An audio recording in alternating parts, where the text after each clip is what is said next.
ಹಾಗಲಕಾಯಿನ ಉಪಯೋಗಿಸಿ ನೀವು ಯಾವೆಲ್ಲ ಅಡುಗೆಗಳನ್ನು ಮಾಡ್ತೀರಾ? ನಾನಿವತ್ತು ನನ್ನ ಅಮ್ಮನ ರೆಸಿಪಿಯೊಟ್ಟಿಗೆ ಬಂದಿದ್ದೇನೆ. ಹಾಗಲಕಾಯಿ ಪುಡಿ ಪಲ್ಯ ಅಥವಾ ಹಾಗಲಕಾಯಿ ಚಟ್ನಿ ಪುಡಿ. ತಿಂಗಳುಗಳ ಕಾಲ ನೀವು ಇದನ್ನು ಹಾಳಾಗದೆ ಶೇಖರಿಸಿಟ್ಕೊಳ್ಬೋದು. ತುಂಬ ರುಚಿಯಾಗಿರುತ್ತೆ. ಹಾಗಲಕಾಯಿನ ತಗೊಂಡು ಅದರಲ್ಲಿ ಮಧ್ಯದಲ್ಲಿರುವಂತಹ ಬೀಜವನ್ನೆಲ್ಲ ತೆಗೆದು ಆದಷ್ಟು ಸಣ್ಣದಾಗಿ ಹೆಚ್ಕೋಬೇಕು. ಪುಡಿ ಪುಡಿಯಾಗಿ ಹಾಗೆ ಹೆಚ್ಕೊಂಡ್ರೆ ಚಟ್ನಿ ಪುಡಿಗೆ ಚೆನ್ನಾಗಾಗುತ್ತೆ. ಹಾಗಾಗಿ ನಾನು ಇದನ್ನು ಸಣ್ಣದಾಗಿ ಹೆಚ್ಕೊಳ್ತಾ ಇದ್ದೀನಿ. ನಿಮ್ಮ ಹತ್ರ ವೆಜಿಟೇಬಲ್ ಚಾಪರ್ ಇದ್ದರೆ ಅದರಲ್ಲಿ ಸಹ ನೀವು ಪುಡಿ ಪುಡಿಯಾಗಿ ಹೆಚ್ಕೋಬೋದು. ಕಹಿ ಇಷ್ಟ ಆಗಲ್ಲ ಅಂತಂದರೆ ಉಪ್ಪು ಅರಿಶಿನ ಹಾಕಿ ಕಹಿಯನ್ನು ತೆಕ್ಕೊಳ್ಬೋದು. ನಾನಿವಾಗ ಹಾಗೆ ಮಾಡ್ತಾ ಇದ್ದೇನೆ. ಬಾಣಲೆಗೆ ಅರ್ಧ ಚಮಚ ಎಣ್ಣೆ ಹಾಕಿ 3 ಟೇಬಲ್ ಚಮಚದಷ್ಟು ಕಡಲೆಬೇಳೆಯನ್ನು ಒಳ್ಳೆ ಪರಿಮಳ ಬರೋ ತನಕ ಹುರಿಬೇಕು.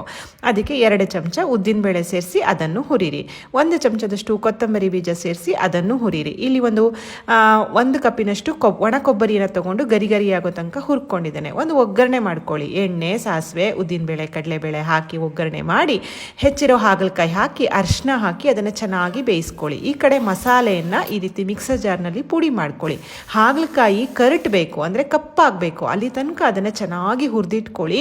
ರುಚಿಗೆ ತಕ್ಕಷ್ಟು ಉಪ್ಪು. ನಾನಿಲ್ಲಿ ಹುಣಸೆ ಹಣ್ಣಿನ ಬದಲಾಗಿ ವಾಟೆ ಹುಳಿ ಪುಡಿ ಹಾಕ್ತಾ ಇದ್ದೀನಿ. ಇದ್ದರೆ ಹಾಕಿ, ಇಲ್ಲಾಂದರೆ ಹುಣಸೆ ಹಣ್ಣಿನ ರಸ ಹಾಕಿ.